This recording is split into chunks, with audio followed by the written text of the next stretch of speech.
Slight chance of thunderstorms and foggy early today. Otherwise, sunshine mixed with clouds at times. Highs level off around 85. Southwesterly winds 5 to 10 miles per hour. Get weather anytime by calling 824-6101 or online at TaylorvilleDailyNews.com. Currently 69. WTIM.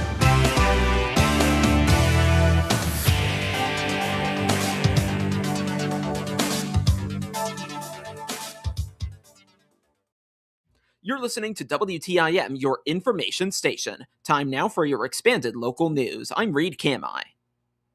Braxton D. Williams was recently arrested on aggravated battery charges against a victim who was only 15 months old. The battery ended up with the victim receiving great bodily harm. On July 31st at approximately 8:45 at night, the Christian County 911 dispatch received a report of an infant who had fallen and sustained significant injuries. A medical examination that took place sparked an investigation.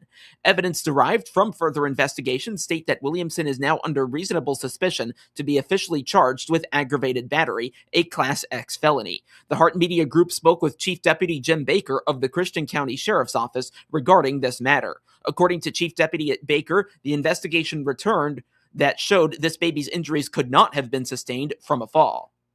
On July 31st at about 8:45 p.m., with 911 receiving a fall with injury to an infant. And as that progressed, it was determined that the reported fall in the investigation, that there were conflicting evidence that shows that all the sustained injuries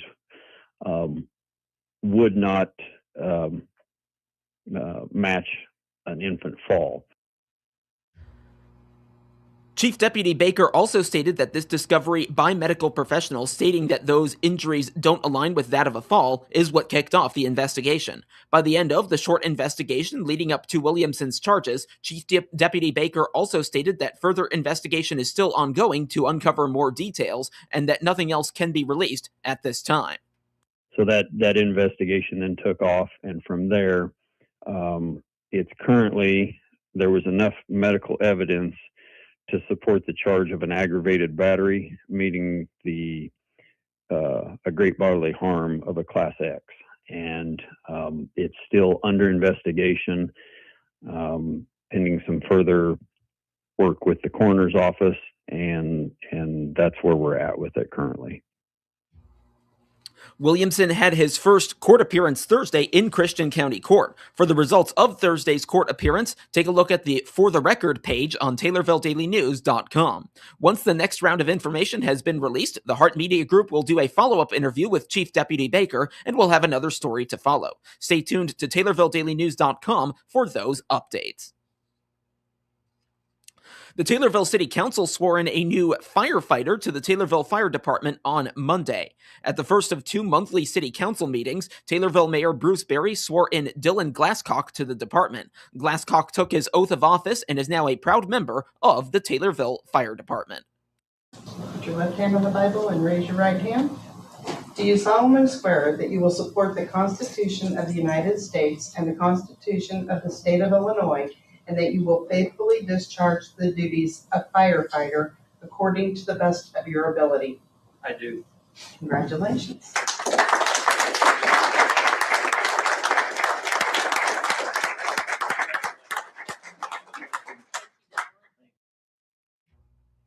Mayor Berry also recognized the Miss Christian County Fair pageant queens, Miss Christian County Olivia Kent, Junior Miss Christian County Thea Shanks, and Little Miss Christian County Blakely Fisher. Mayor Berry spoke on the achievements made by each pageant queen, what they enjoy doing with their time, and what plans they may have for their futures.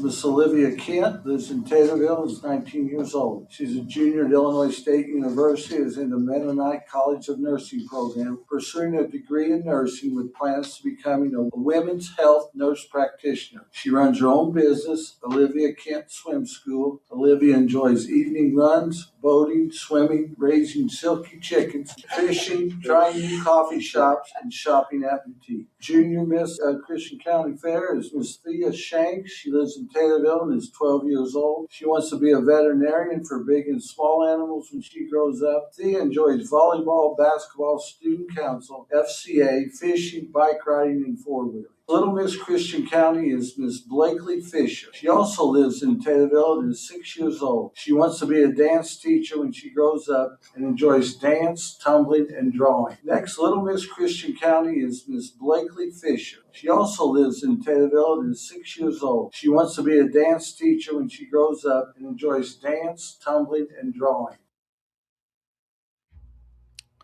Mayor Berry also dedicated August 4th as Olivia Kent Day, August 5th as Thea Shanks Day, and August 6th as Blakely Fisher Day in honor of the 3 new crown holders. An outstanding spirit of knowledge, enthusiasm, and good luck. And whereas Olivia Kent was crowned Miss Christian County Fair Queen on July 21st, 2026, now therefore I, Bruce Berry, Mayor of the City of Taylorville, do hereby proclaim August 4th, 2026 as Olivia Kent Day. Thea Shanks was crowned Junior Miss Christian County Fair on July 1st, 2026. Now, therefore, I, Bruce Berry, Mayor of the City of Taylorville, do hereby proclaim August 5th, which is Wednesday, 2026, as Thea Shanks Day. And whereas Blakely Fisher was crowned Little Miss Christian County Fair Queen on July 21st, 2026, I, Bruce Berry, Mayor of the City of Taylorville, do hereby proclaim August 6th, 2026 as Miss Blakely Fisher Day. Congratulations.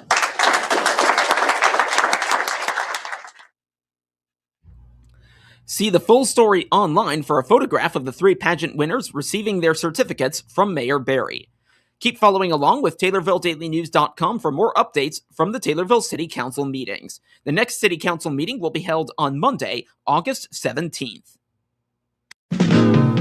This is Will Perkins with Taylorville Community Credit Union. We are excited to announce that on Wednesday, August 5th, we moved from our location on Main Cross to our new building located at 820 North Webster in Taylorville. Members will enjoy our on-site ATM, drive-up lanes manned by our friendly staff, private offices for opening new accounts, and many other features. A lot of planning went into our new home office, and we are excited to share it with our members. Wednesday, August 5th was the big day. Thank you to all of our members who have supported TCCU over the past 70 years. Member NCUA. The Taylorville Food Pantry was the recipient of a large stock of leftover produce after Saturday's back-to-school health and resource fair at the Christian County YMCA. The fair, which Taylorville Memorial Hospital organized in collaboration with the Y, had food, school supplies, and more for visitors.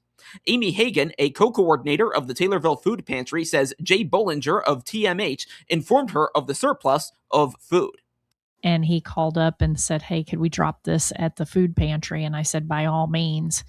So, we just never really know who's going to pop out of the weeds next and want to donate to us as far as foodstuffs, and everyone's welcome because that variety is very much appealing to our neighbors, our patrons. What I think's awesome about that, Reed, quite honestly, is whenever there's an event happening in town, and it doesn't matter whether it's the Taylorville FFA, who have leftovers from their dinner they had a month or so ago. Yeah.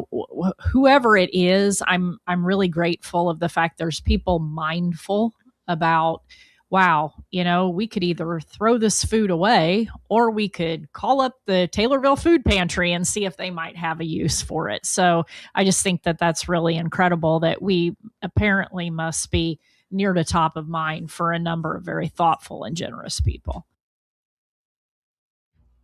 Pam Moses, another co-coordinator, adds that what they received is similar to donations that come in from local gardeners who wish to support the food pantry. We got the gardens as well, a community garden, of course, and Emerald Gardens as well, which is out towards the lake, and our community garden there at Davis Memorial. They continue to bring in produce, and as you know, it's the middle of the summer at this point, so most people's gardens are producing, so we want to put that shout out there. If you've got a few extra tomatoes, green peppers, cucumbers, zucchini, green beans, carrots. We even got some regular beets in the other day. So, whatever it might be, if you've got excesses at your garden looking for a place, or even those people that go out and sell at the local farmer's market, if they've got a little produce left over, they don't want to take it back home, get a hold of the food pantry. We'll be more than happy to take it. The Taylorville Food Pantry is located at 1429 East Main Cross. They are open Tuesdays from 8:30 to 10 in the morning, Thursdays from 5:30 to 7 in the evening, and Saturdays from 8:30 to 9:30 in the morning. More information is available at TaylorvilleFoodPantry.com or by calling them at 217-820-2651. Amy Hagan and Pam Moses appeared as guests on the WTIM Morning Show. Banking is more than just numbers. It's about knowing names, understanding plans, and being there when it counts. At Heartland Bank, we invest in people, businesses, and neighborhoods that make up our communities. Because when our community grows, we grow together. Heartland Bank. Your goals, our community, one future. Visit us today at hbtbank.com. Member FDIC. The Tommy TV program at Taylorville High School is gearing up for another school year full of hands-on broadcasting experience for its students. They plan to again cover all or most Tornado football games, every home basketball game, and select events in other sports. Their football, basketball, baseball, and softball broadcasts will again carry the commentary heard on WTIM, your information station, 96.5 The Chill, and New Country 104.1. New and returning students will begin working on Tommy TV in mid-August. With the football season beginning that same month, there is little time to prepare before the red light comes on. Neil Hohenstein is the teacher and facilitator for Tommy TV. He says acclimating the new students to the program and workflow is a key aspect of ensuring broadcasts run smoothly, especially in the beginning. We've got to come in with a group of freshmen or first-year students, not all of them freshmen, that have not touched a camera. They don't know about the culture of what we're doing. So we're trying to bring all that in. And then, we're going out and doing shows a week later. So we're getting ready for that now and trying to ramp that up. The very first year we started, we had 20, and then we've floated mid 40s. And then generally now, we're getting ready to start our 7th year. So we're usually somewhere in between the 35 and 40. And this year, I think I counted our roster yesterday between both classes. I think we're at about 41 students, I think, to start the school year this year. So, and for any given broadcast, football, whether we're home or away, we're looking at a dozen up to maybe 15 different students that have to work together as a team to put on those productions to the things that you see on YouTube and Facebook. Hohenstein adds that the level of overhead associated with television and visual broadcasts requires heavy coordination on his part. Last school year's Tommy TV class had the opportunity to visit the Big Ten Network's studios in Chicago. The program hopes to add some of BTN's studios features to theirs soon. Well, the Big Ten Network, it's an incredible space, but it's LED panels 360, and then they have the mics and they, of course, the news stand that they're working from. And we've even talked about that, like, what would it take to get a 360 to where you're utilizing several different areas, different spaces, but you can do that all the time. And so we're lucky enough that we have a access to door where people could come in, and we actually did that last year too. We had people would come in and set in on a broadcast, and the space that is kind of a teaching, but also a studio space. It serves several different functions, but how can we make that just a better overall experience where the kids are learning, but we can put on better productions?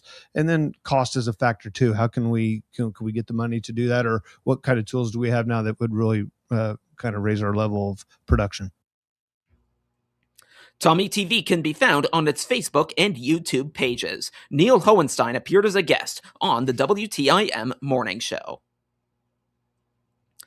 Now to obituaries, which can be found at TaylorvilleDailyNews.com. 76-year-old Karen Sue Willer of Taylorville died July 30th.